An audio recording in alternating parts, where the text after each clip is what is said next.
Welcome to the Writer Reads Luck Among Servants, Part 3. You can read and write? The writer asked, and I nodded. He sighed. You must answer me with words. Understood? This time it was an order, a command I dared not ignore, even with the absence of punishment so far. I nodded, then hurried to speak.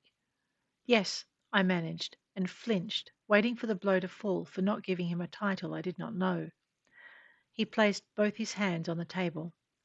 Jovan was your master, he said, and looked at me.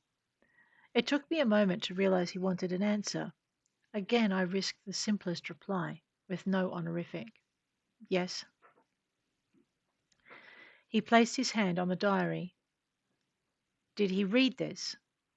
I think so. But you're not sure? No. Do you know why he chose you? No. It was not your task to take messages? Not beyond the gates. But you knew how to ride a spur line. From before, I said, and hunched in on myself, waiting for the blow to land. It was forbidden to speak of before.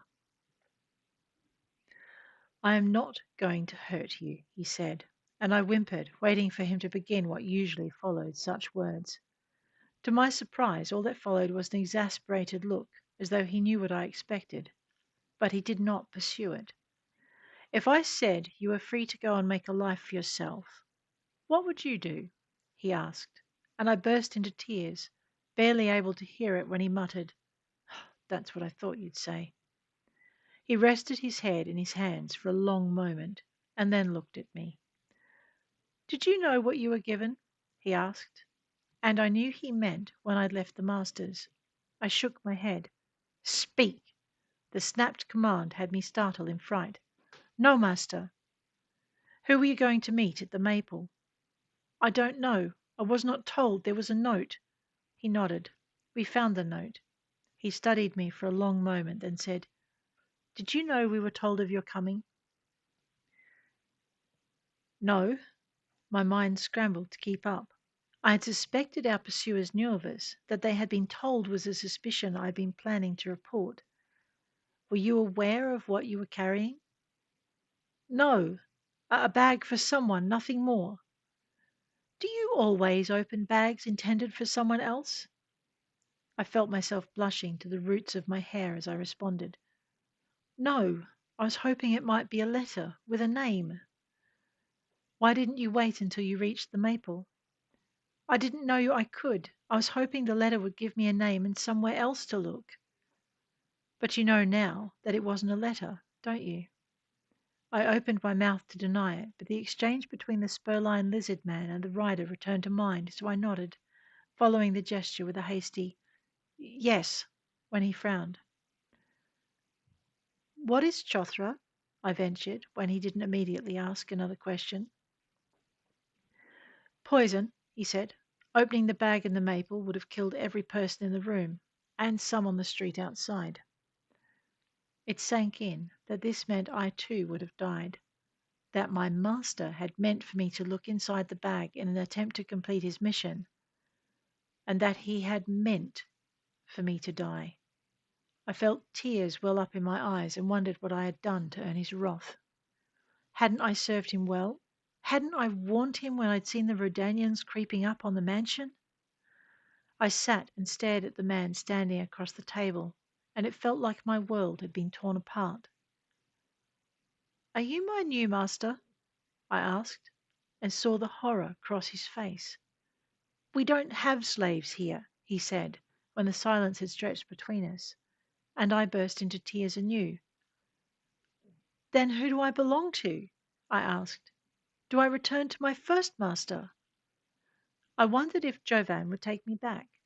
He had intended me to die after all, and I had failed to do as he intended.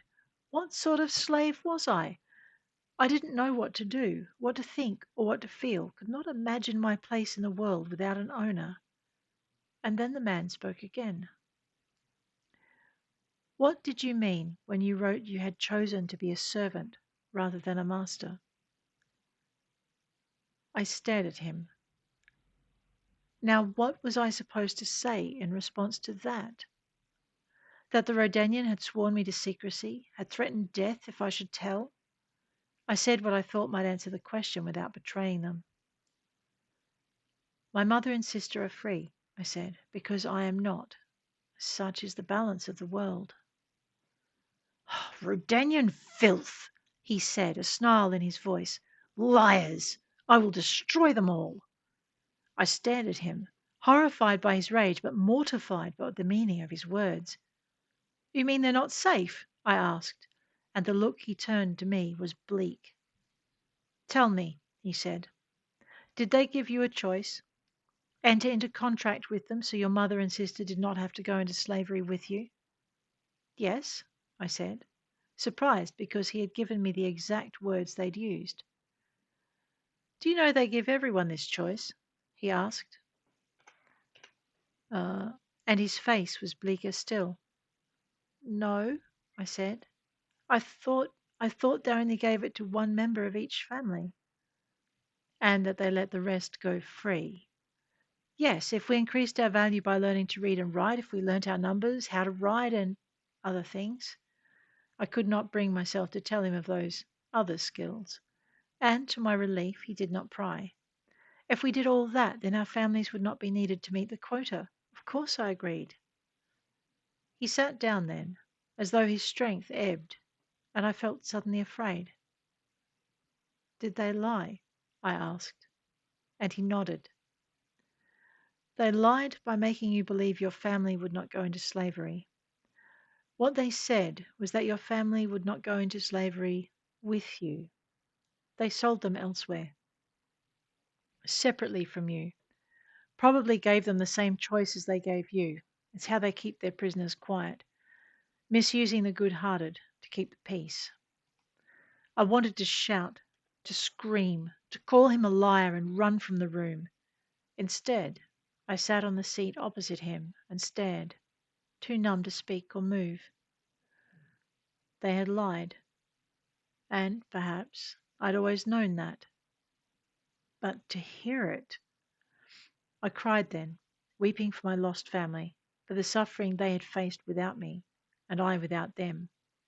I didn't know what to say. The man's next question came almost as a relief. What did you mean by having no regrets? I I don't know. I thought it was because my breath caught. Because my family, I couldn't say it. My family's freedom had been a lie, the last 10 years wasted. I pressed my lips together and stared at him. He stared back, and finally I had another question. What do I do now? He rose from his seat and crossed to the door. Come with me. I stood up and followed him across the room and out again. We traversed the same corridor but did not return the way we had come. It came as no surprise when we left the building and I found we were not in Cascadia. Mountains rose around us, and a waterfall thundered down a cliff at the end of the valley. We looked down on the river which flowed along a gorge down one edge and vanished around a bend. The forest cloaked the valley hills in shadows and green. Around me the village buildings stood, sturdy structures of grey stone and dark timber, an entirely different place to my master's compound on the downs. The rider did not pause. He gave me no time to take in my surroundings, but strode down the centre of the village, leaving me to struggle in his wake. He had forgotten, too, my state of dress, and I shivered under the light tunic, missing the feel of breeches covering my legs. We drew curious stares, but no one stopped us until the man was a full building length ahead. I kept following after him, but my strength was flagging, and there was no way I could keep up with his hurried strides. Finally, a woman appeared at the window of one of the buildings he was passing. I saw her glance at him and then back. She frowned when her gaze landed on me, and she vanished from view. A short time later, I saw her come out the door and hurry down the steps, walking quickly to intercept him before he could go much further. She laid a hand on his upper arm, halting him mid-stride, her lips moving as she looked up into his face. If I had not thought anyone would dare, I would have said she was scolding him, because he looked back at where I was coming up the street and then hurried back to meet me. I'm sorry, he said, gesturing at my leg. I had forgotten. I opened my mouth to tell him it was nothing to worry over when the woman caught up with him, again laying a hand on his arm. He looked down at her and sighed. This is Marriott. She tells me I should at least let you dress properly and that she's the one to take care of you. I looked from him to Marriott and then back again.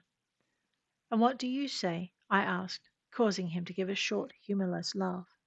I say she is right, but that there are people you need to meet.